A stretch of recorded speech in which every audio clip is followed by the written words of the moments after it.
Kölökөдө саяда турса боло берет экен. Барыңар бул күнгө чыгып эмне керек?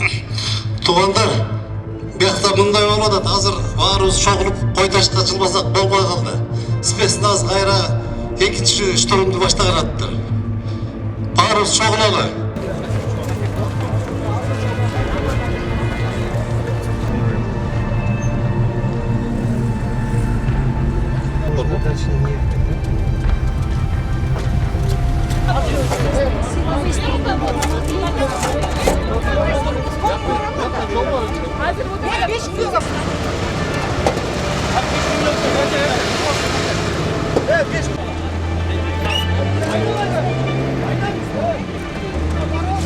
Bizden elinizden çıkan balıklarsınız.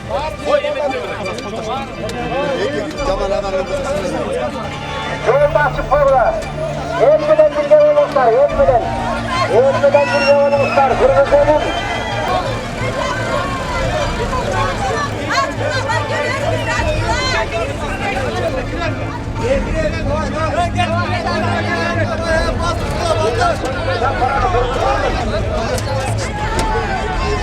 Yolda açık koyla.